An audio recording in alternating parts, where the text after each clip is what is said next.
Alright, returns. Welcome to your analytical geometry series. We are going to have quite a number of short lessons on analytical geometry. So we are going to do the topics in order of intensity, and according to me, if we are doing analytical geometry, you will have to start on gradient. Gradient is actually the easiest of them all. So we are going to start right here when we're calculating gradient, right there. So, to start with, we have to understand what gradient is. It's actually just the steepness of a line. We're going to actually just calculate the gradient of a straight line. So in this situation, we just want to know how steep the line is. And all we have to consider really is the change in y over the change in x. So when we say change in y, if we're talking about these 2 points, point A and point B, if we're talking about those 2 points, the change in y will be the vertical distance, which in this situation is represented by this part, which is the vertical movement. You can put it that side or even this side, it's fine. That will be change in y. From A to B plus distance was the change in y, and then the horizontal distance, which can be represented by this part here, is the change in x. You can do it up there or maybe down here. So it really does not matter which change in y or change in x you consider. All you have to do is to subtract the y values. If you want to know the change in y from this y value down here to the y value up there, you have to say y at b, because that is the point B over there, minus the y here at this horizontal line. You can see y here is y at A. So that will be the change in y that you've got up there.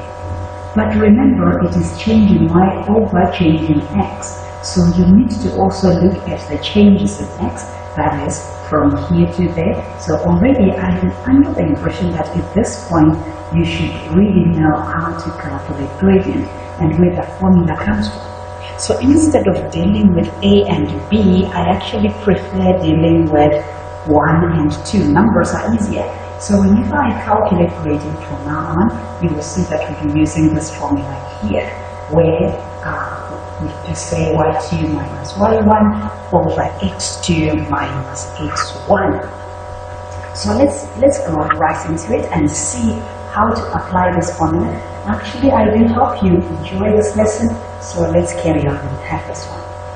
So as you can see here, I already have a few points that I want you to calculate the gradient for.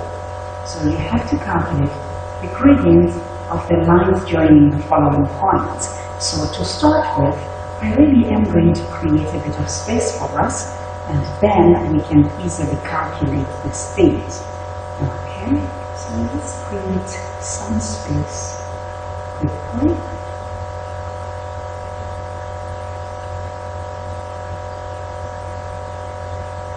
Alright, so let's start with the first line.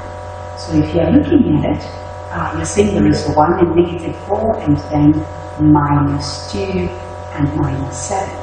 So you may want to calculate the gradient over there. So how do we calculate gradient? So let's go ahead and show the formula. From what we say y2 minus y1 over x2 minus x1.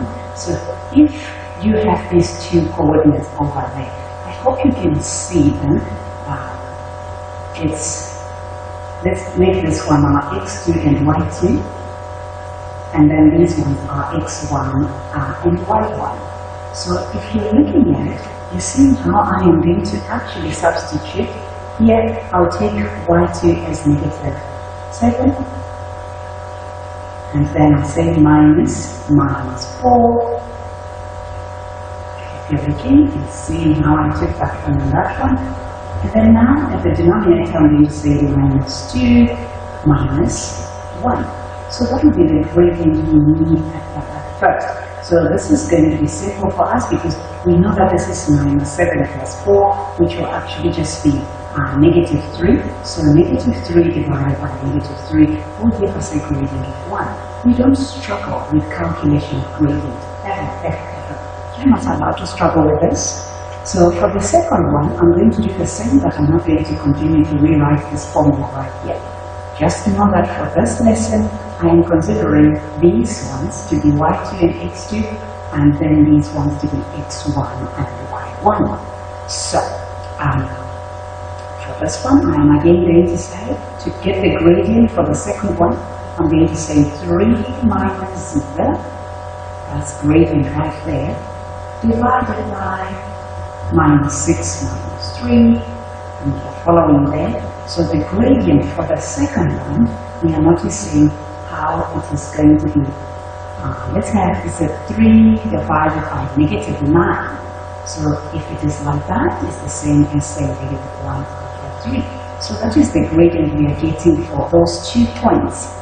Well, the one thing I wanted to emphasize before we carry on is the gradient of a horizontal and that of a vertical line. But for you to understand it properly, I am going to let's have this part here. I want us to calculate C together. This one. I hope you are noticing that the gradient there, I can easily substitute it into this formula. I can say my y2 is 6, my y1 is 1, and then my x2 is negative 5, and I'll have to say minus 5 minus 5. Now, looking at it, you can see that the x value did not change. So if the x value is not changing, it means the line is actually a vertical line. And when you try to simplify it, look at what you get. So you will have 5 on the numerator, but on the denominator, when you do everything, you see that there is a 0 over there. And this is the time when we actually, if you put it on the calculator, you will notice that there is no solution. It's actually undefined. So it's a perfectly vertical line as well. So for vertical lines, look, I made a few notes for you here. If we have a vertical line, such as this one over here, it's a vertical line, as you can see. Notice this part is just vertical. At point C, you are noticing that the coordinates are 0 and 3. Okay? And here at point B, you're noticing that the coordinates are being 0 and, let's say, 1. It should be negative 1. Let me look closely here. Yes, 0 and negative 1. Right. So, as you can see, if you're looking at these 2 coordinates, this one and that one, you're noticing that the x value does not change. It's still 0 here, it's still 0 there. It means we are dealing with a vertical line. So if you want the steepness of the vertical line, that is the one that you should remember. It is always undefined. So if it's a vertical line, don't bother yourself trying to calculate the gradient. It will be undefined. But it's not exactly the same with a horizontal line. So let me show you what happens, or what actually happens if we have a horizontal line.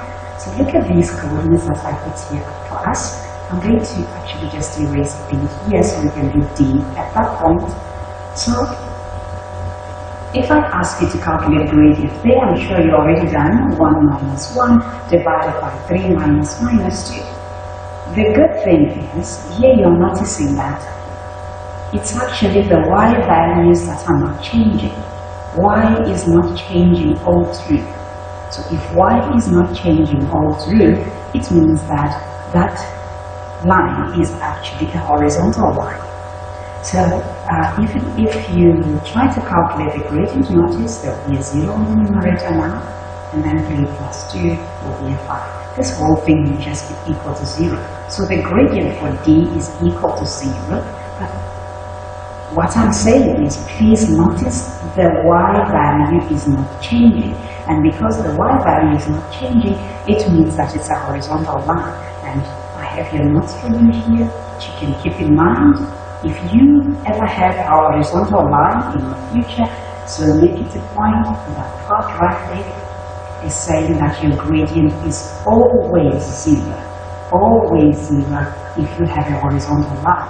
if you look at this one over here that I have here, it's a horizontal line, and look at point A and point B, you are seeing that y is not changing. Y is 0 at A, and y is 0, is 2 and 0 here, and it's 5 and 0 over there. So you are seeing that the y values themselves are not changing. So what it means is that this is a horizontal line, and the gradient is 0. So keep that in mind. It's very, very important.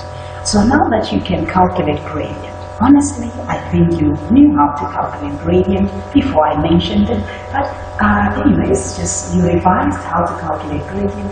Don't forget that it is this formula right here.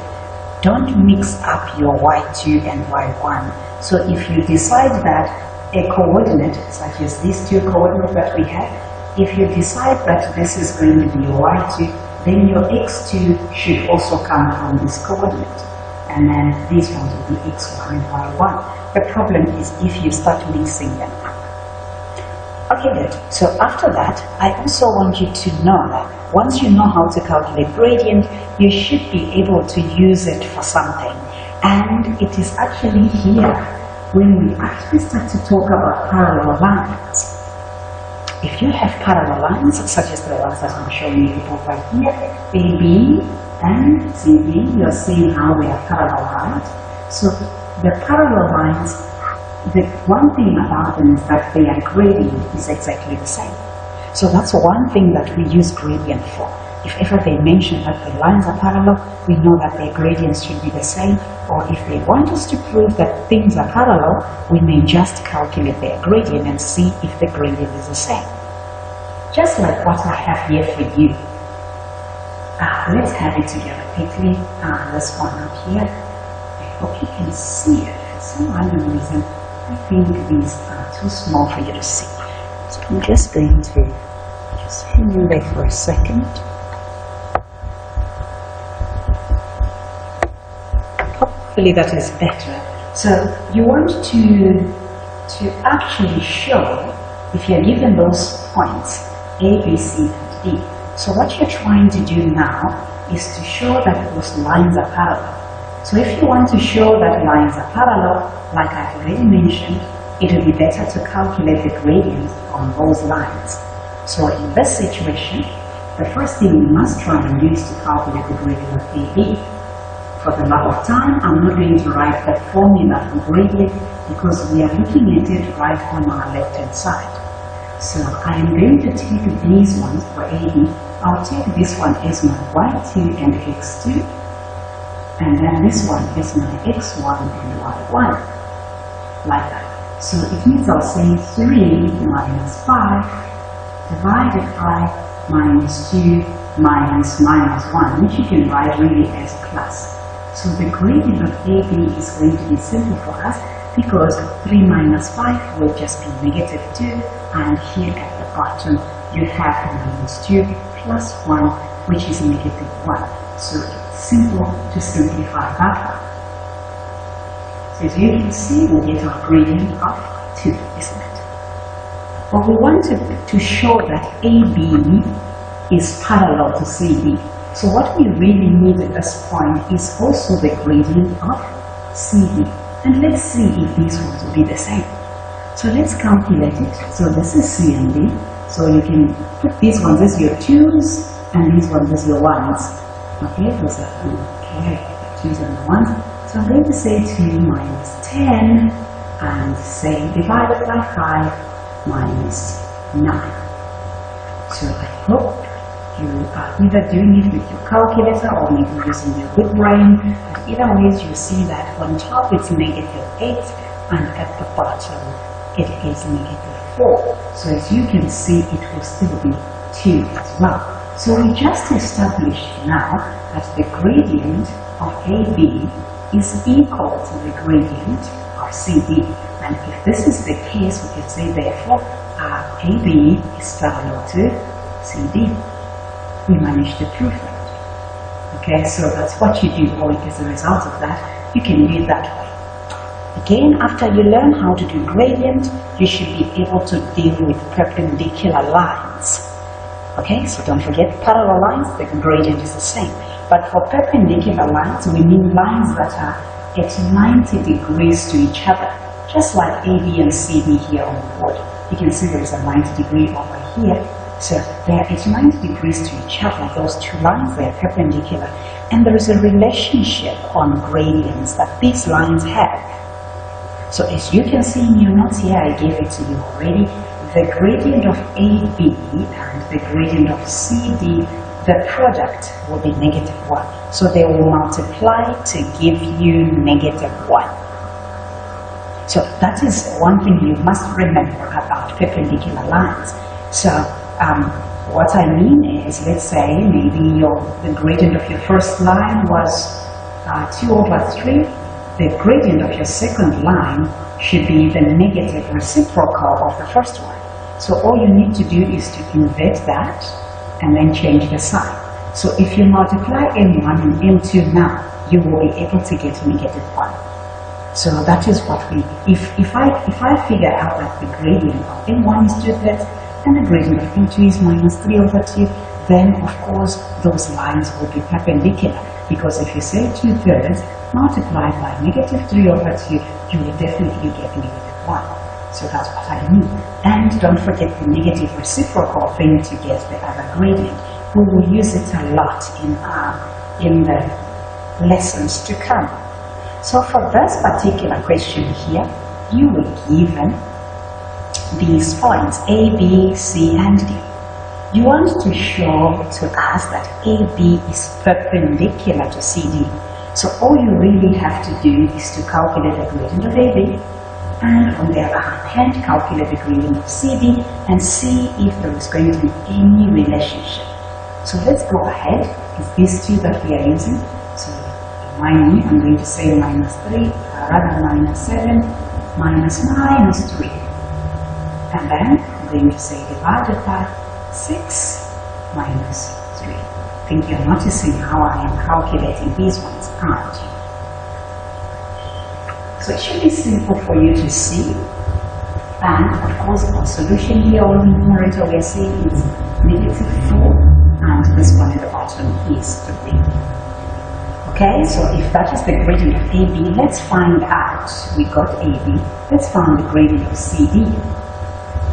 Don't forget, when you are actually doing it for examination purposes, you first of all write down the formula first before you substitute. So we're going to say 3, remember it's this one and that one, 3 minus 0, the y values, -1 minus -5. Okay, so the gradient of CD in this situation, you're seeing how the numerator will remain 3, and in the denominator we have -1 plus 5. So it does look like we have 3/4 here. So what we then need to do to conclude properly, we have to go and multiply these two gradients. The gradient of AB multiplied by the gradient of CD. We have to show that somehow these ones are giving us -1, the product. So if you multiply them and you really get -1, then you see you got -1 there. Then we can conclude that AB is perpendicular to CD. Okay, so it's quite simple really if you know. So let me just see if you will be able to do what I'm asking you. Let's say there were two lines that were perpendicular to each other, and the gradient of the first line was, let's have -5/7. What would be the gradient of the second line that is perpendicular to this one? And like I said, you invert it, just invert, and then change the sign. Here it was negative, right? So it will be positive 7/5. And if the first gradient was, let's say for example, it was 2. Remember 2 is the same as saying 2/1. It means the second one will be 1/2, but with a negative. Or you can just use the fact that M1 times M2 is supposed to give you -1. It doesn't matter how you do it, as long as you get there. Well, one more thing on these things that are, when you learn how to calculate gradient, you should also be able to do colinear points. What do I mean by colinear points? Look at these ones here. So if you look at this point that we've got up here, A, B, and C, and you're looking at them, there's your A, there's your B, and there's your C. They are on the same straight line. And because they are on the same straight line, we call them the colinear points. So if we have colinear points such as those ones, if it's a straight line, we know that the gradient of the straight line does not change. And it doesn't matter which 2 points you take. If you calculate the gradient between A and B, which is this one, it will be the same as calculating the gradient between B and C, which is this one. And even if you decide to calculate the gradient between A and C, you should get the same value. Because these points are on the same straight line, and gradient of a straight line does not change with time, it stays the same. So that is one thing we have to know about these colinear points. So if those ones are colinear, we may be asked questions such as the ones that are here on the board already with me, like for example, this one that we have here. Show that. Those questions that say show that, if you do not have a method, they may prove to be difficult for you. So it says show that points F, R, and N are colinear. So the moment you hear colinear, just know that the gradient, let me try to sketch this one. And if I say 3 and 2 is over here, so you can perhaps see what's going on. 3 and 2, so I have my imaginary x-axis and y-axis in my head, and then 4 will be somewhere to the right and negative 2 should go down. So I'm going to put it here and say R is over here and say R is 4 and negative 2. And then we also still have to go to the right, N is 7, and even go very low. So I'm going to just put in here and say that's 7 and 14. So what they are saying is prove that these ones are on the same straight line. So if you want to prove that these are on the same straight line, people, all you need to do is to calculate the gradients here. Like for example, you may decide to calculate the gradient the gradient of FR. Calculate it as you wait for me. Calculate the gradient of FR. Show you down now. Okay, so if you calculate the gradient of FR, let's calculate it. If we are saying these ones are on the same straight line, it doesn't matter what we choose. If we choose to calculate the gradient here, it should be the same as calculating the gradient there, which should even be the same as calculating the gradient between those 2 points. So it shouldn't matter which part we calculate. And if we realize that the gradients, they are exactly the same, that's how we can conclude that there is actually a straight line passing through F, R, and N. So let's go for it. It's 2 minus minus 2. Okay, so I'll put it as a plus. And then we have 3 minus 4. According to me here, the gradient of FR is supposed to be, just use your calculator quickly. Should be easy to see. Okay, good. So that should be negative 4. Because you have 4 on the numerator and negative 1 on the denominator. So that's the first one. And then the second one I'm going to ask is the gradient. Let's just calculate, find the gradient of Rn. Let's find out what it will be. So if I'm using Rn, it means I am using this point here, this point, and this point. So I'm going to just say minus 2, let's say minus 2 plus 14.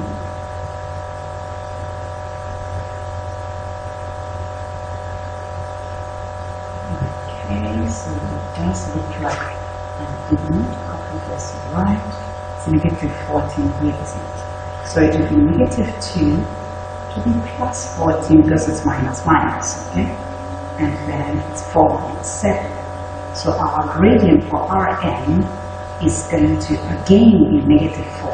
So you just have to prove that any two of these three that we talked about are the same. So you can either calculate the gradient of fr and show that it is equal to the gradient of Rn, just like what we did, or you can then carry on and show that it is also equal to the gradient of Fn, which is the whole thing. So just for the fun of it, by doing this and that, we are actually done showing that these ones are collinear. But because we have time, let's just calculate the gradient of Fn. If you do it right, you should also get -4. And because we have realized that from what we have here, we have realized that the gradient of Fr is equal to the gradient of Rn, which is also equal to the gradient of Fn. You can choose any two. Therefore, you can conclude that Fr and N are collinear. Okay? That's all that is required of you. And in fact, if you will know how to calculate these collinear things, once you understand what collinear means, you can actually tackle tough questions such as this one. When they give you stuff like this, then where you are actually calculating an unknown, look, if you look at coordinates B, C, and D, they say that these coordinates, for this question, they say that these coordinates are collinear. You want to calculate the value of x if these points are collinear. So if that is the case, you just have to pick any two gradients. So at this point, I can calculate the gradient between B and B and equate it to the gradient, say for example, of C and D, because that should be the same, because they are collinear points. So in this situation, I'm choosing B and D because I have all the coordinates I need for BD, for gradient of BD. So I at least want the value. So the gradient of BD would definitely be equal to the gradient of, so you say for collinear points, you have to reason them. Since these ones are collinear, for collinear points, the gradient of BD should then be equal to the gradient of CD. So let's substitute the gradient of BD quickly. I think you're noticing how this is 8. I can use 8, this 8 over here, minus 1. Rather, that's a 7, isn't it? That's actually a 7 here. So 8 minus 7 divided by x2, which is 1, minus 1, which is more like 1 plus 1. Okay, let's do the gradient of CD. So it doesn't matter what you take as long as you're calculating the gradient of CD. So I am going to say, minus 1 minus 8. You see that I took these ones as my x2, y2 this time. And I took these ones as my 1s, okay? x1, y1. So I'm saying, if you say negative 1 minus 8, then you should say x minus 1. You know that these two gradients should be the same. So by doing this, you're actually calculating these unknowns easily. So I am actually going to just say, this is going to be a 1 here over 2. And this side is negative 9 over x minus 1. And now I just have an equation to solve. Really, if I cross multiply here, I should find it easy to do, because I'll have x minus 1 is equal to, what is negative 9 times 2? I'm sure you're agreeing, it's negative 18. So if we do that, we'll get our x value as negative 17. As you can see, we already are calculating some unknowns using the fact that we know that these things are collinear. Alright, so let me just keep it here for this lesson. I would like to teach you about the midpoint formula and where it's used in the next lesson. So please look at that one as well and enjoy it. and it will look something of that sort. Okay, so let's go and do that one. Thank you very much.